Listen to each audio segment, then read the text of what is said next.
Okay, my name is Fridah Kirima. I'm a Kenyan, and I have a passion in leadership. And before my disability, which occurred due to an accident which occurred in 2012, I want to give a recap of where this leadership passion came from. My leadership passion came from high school. From high school, I was a captain. When I went to university, I was a student in the student council. And after finishing the university, the passion never dies. It stays. If you have a passion in you, it stays with you. Even if you take when you go in a certain environment to study, it still comes out. So I got employed. Then still that passion of leadership came in. That time in Kenya, there was the issue about youth not being represented in the leadership of Kenya. So the desire still came into me again towards trying to find out how can the youth be involved in leadership. So I formed the NGO called Kenya Progressive Youth Organization. Which year? Around 2005, 2006. Yeah, 2005. Let's say 2005. I formed with a gentleman who was called Fridah Kirima. We started. That was now our NGO. I was the secretary because I was employed. I could not put myself out there. They were running there. The office had me employed and worked done. So we went. We wrote a document, which we came with the idea of youth fund, and we went to the Ministry of Youth. That time it was led by P.S. Mruku, the late. He got an accident. I think he passed away. We presented to him, to the PA, and they picked the idea of the youth fund. When they picked the youth fund, they did not implement it as we wanted as the organization. According to me, the youth fund, how it was supposed to be implemented was, first of all, the youth should be given it should be turned out to come up with business proposals. They present them to the banks which were supposed to be, or the ministry had appointed. The youth proposal, if that business is viable, they will be given the funds. Then they will be educated how to establish the businesses. At establishing the businesses, when the business breaks even, because they will also market the product they're producing, they will help them do everything. At least the government and the youth ministry will be able to nurture them so that the business will start rolling up. And the moment they break even with whatever business they had started, that is the time they were supposed to start paying the loan. But apparently the government did not. That is not how it went along. Then they came what we call it, a conference in Kenya. The first in Kenya, it was called Youth Employment Summit. Apparently my NGO was sponsored by my employer.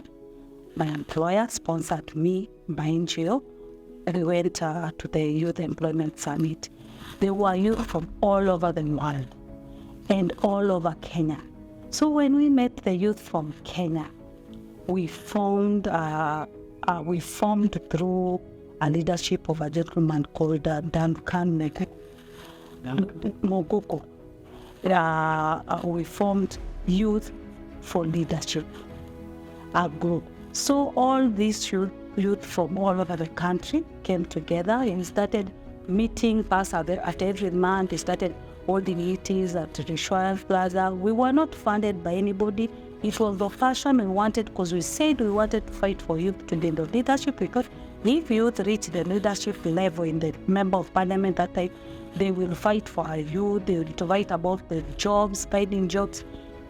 And that is when we formed that structure.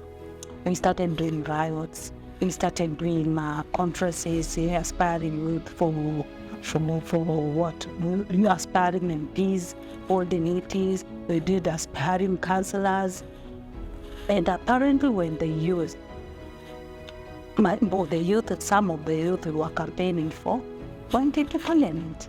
And we hoped, when this youth reached the parliament, they will advocate for our issues, they will advocate what we want.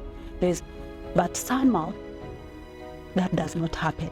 When they reach there, I don't know if they get this, they forget what happens, and then you can't even reach them anymore. And I'm sure the people that I can mention who are in the group, I'm sorry, probably I'm not allowed to. If they deny, God knows that someone who can even remember me. There's Anthony Kibageti now, an MP, Sabat.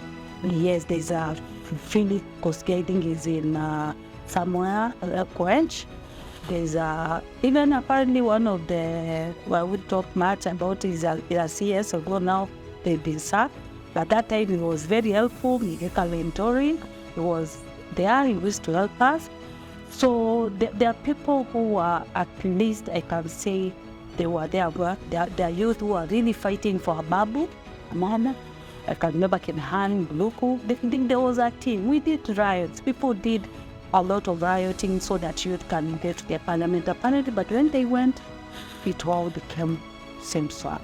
And for me, I'm sorry when it came out, I'm doing these things. My lawyer told me, now you either choose to work or and we apparently tried. We did not have the same courage as Gen Z have.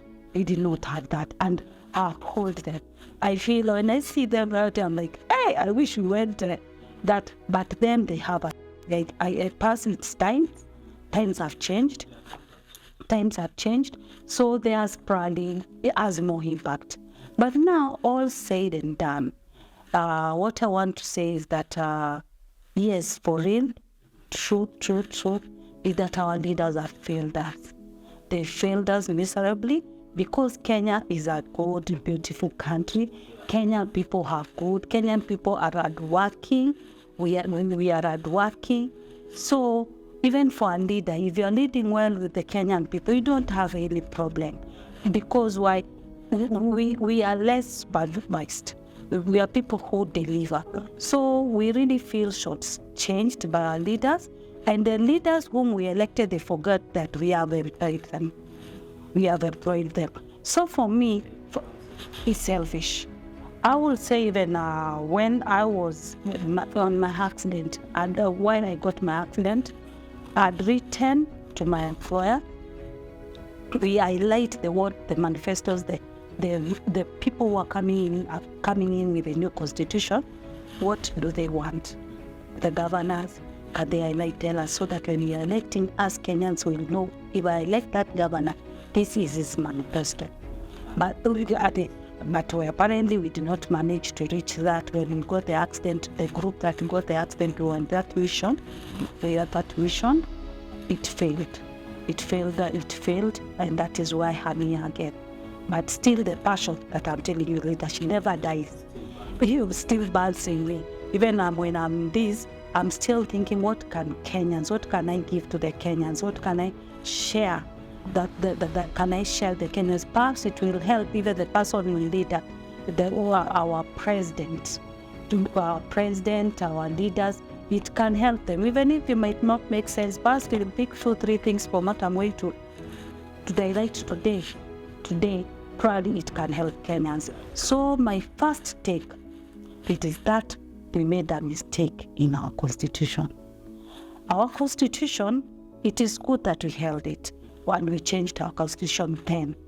But the challenge that we made in our constitution and the mistake that I feel me as Fridah Kirima is one, which is major and which is failing Kenyans miserably, is that we chose the evolution of leaders instead of the evolution of services.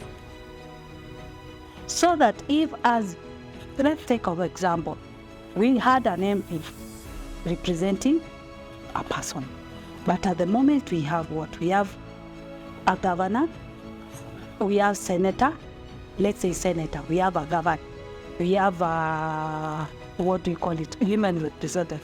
women rep. We have member of parliament. We have the MCA.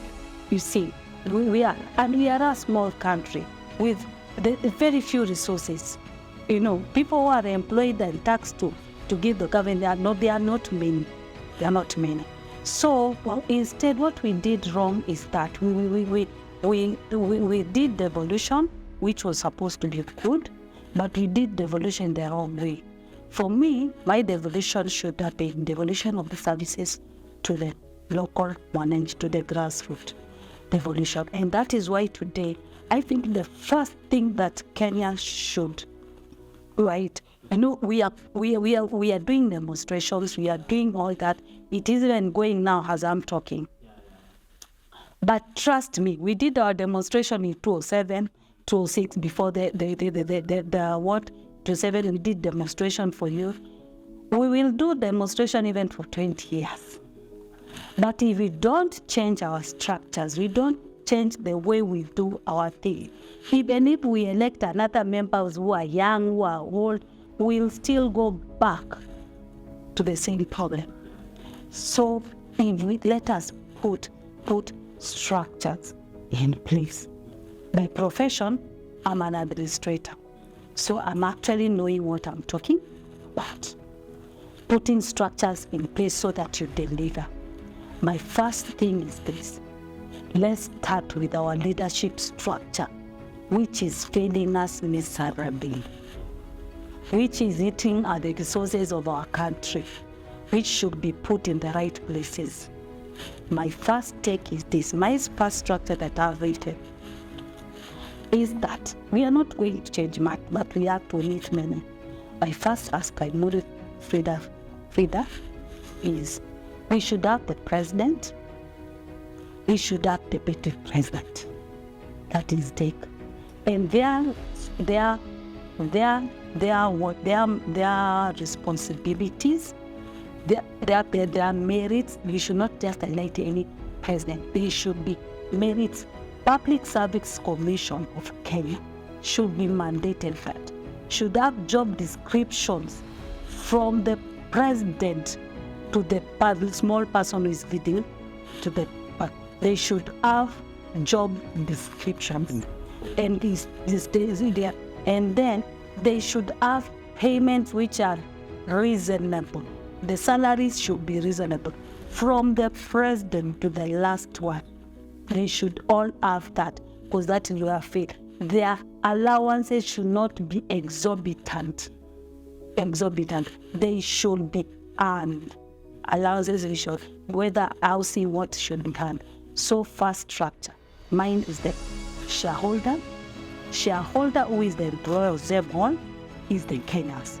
Kenyans should know that we are the employee, or from the president to the last leader.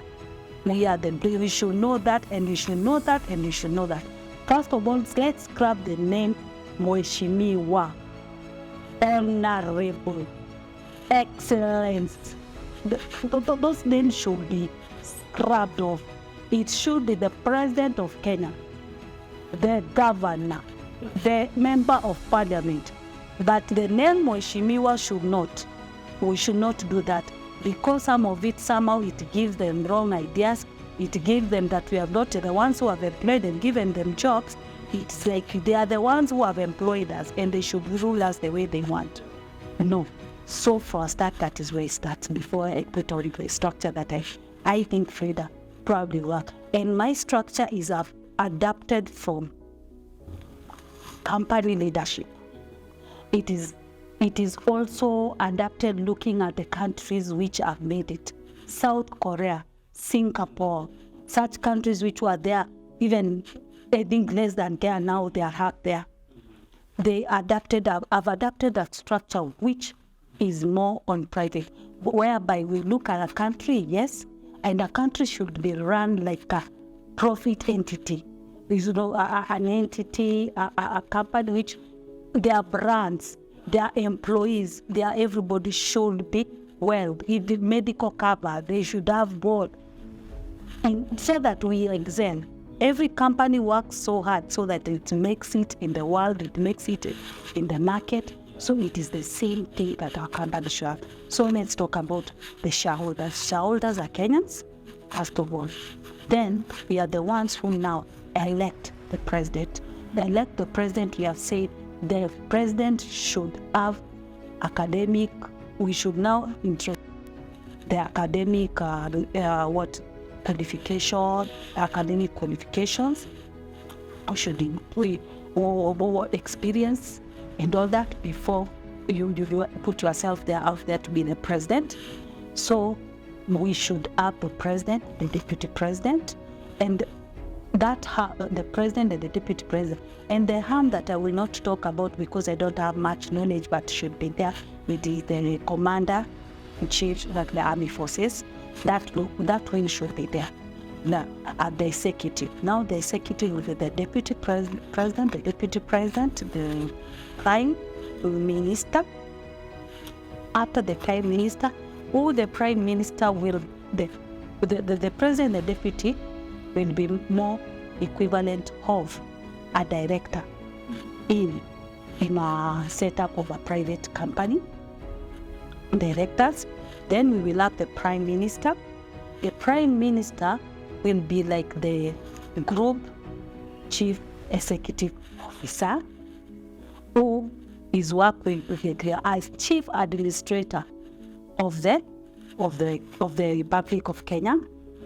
Under it, he will be given his job description by Public Service Commission, and he can sit down. They can approach me with actually assist them. I assist them, write down what it is. Then prime minister will have a team. The team of the prime minister will not say, they will call themselves the cabinet, but they are the CSS. The CSS themselves also will not be selected by the president, will be not selected by the prime minister. These are people who their jobs will be advertised.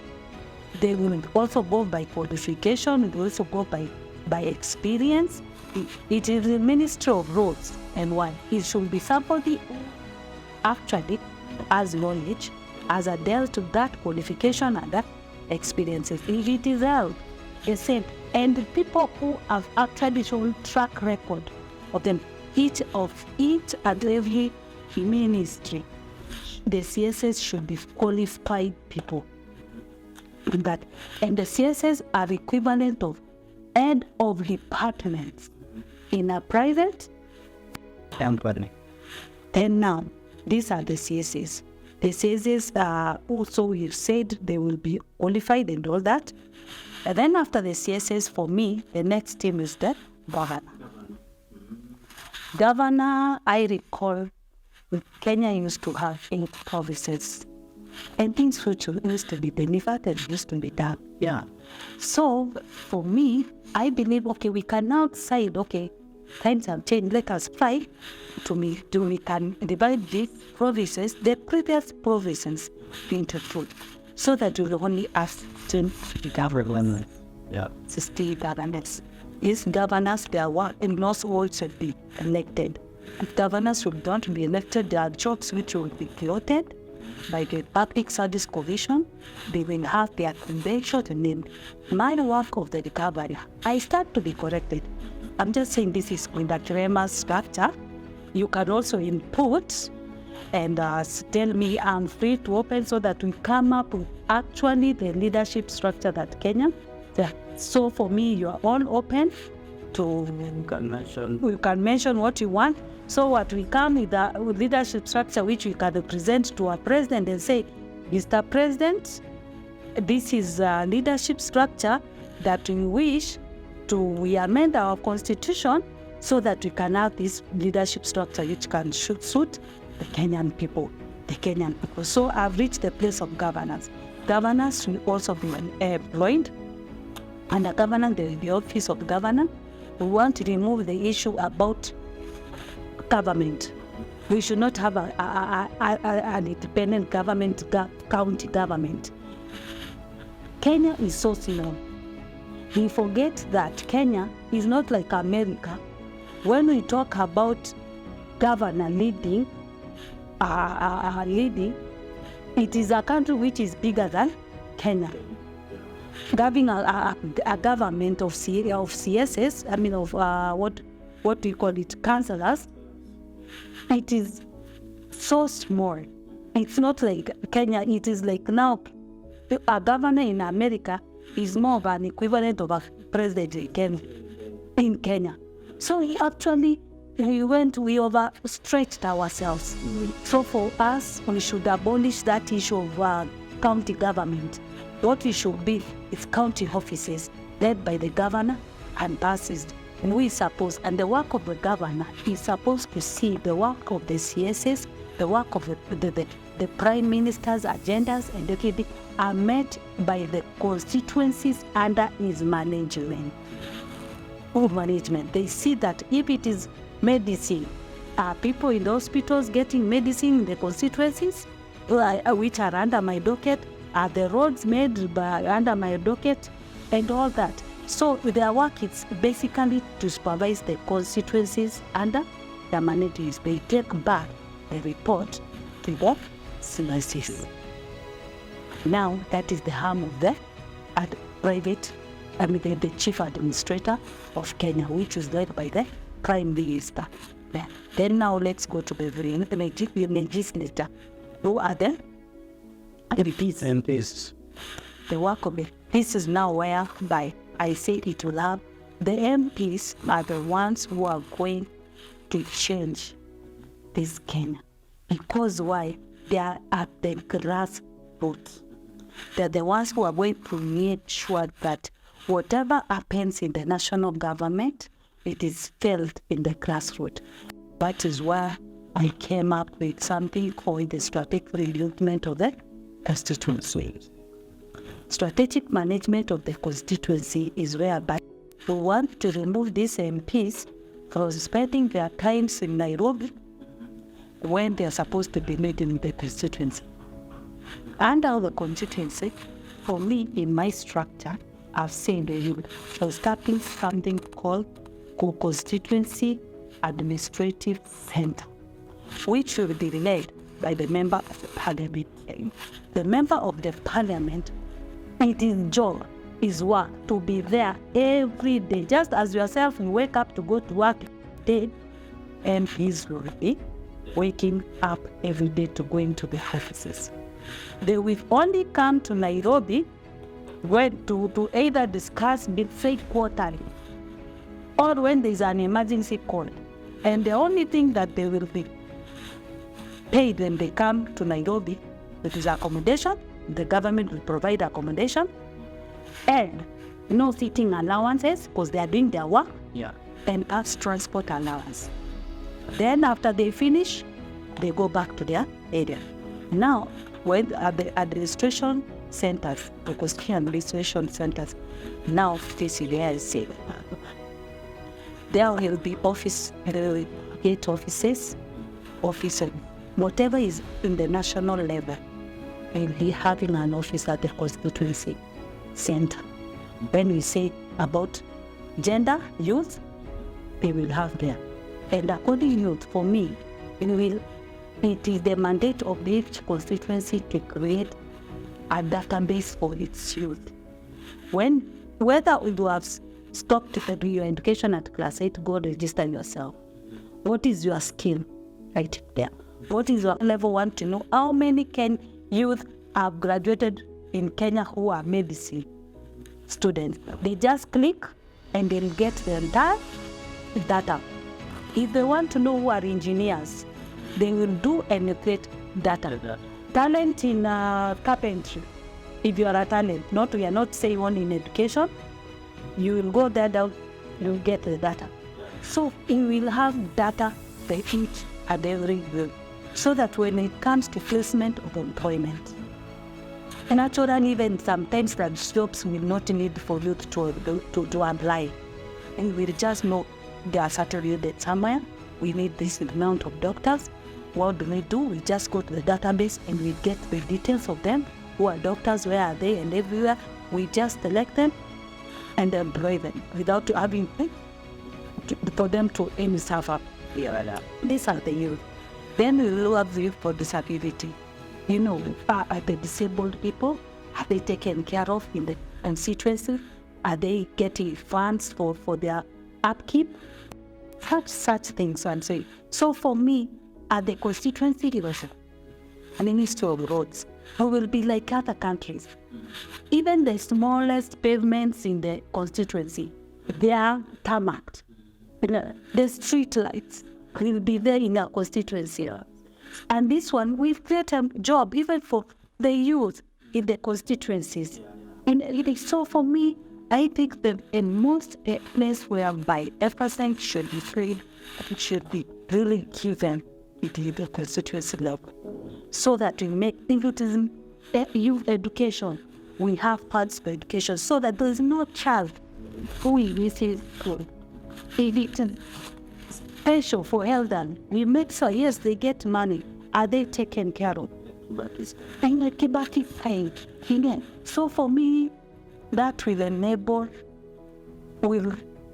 our structure will be lean, but it will be efficient. Yeah.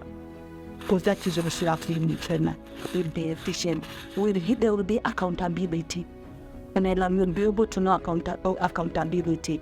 For now, there will be no accountability. For now, they don't know even if you started. You just hear CDF has been given. But when you go to the grassroots, there is nothing which has ever done with that CDF. When you go to country to Turkana, there are kids who are even schooling in the trees still at this time and age in Kenya. But there is a member of parliament who are meeting till CDF, those funds and everything, the accountability. And then the other wing that I want to introduce now after the executive, at the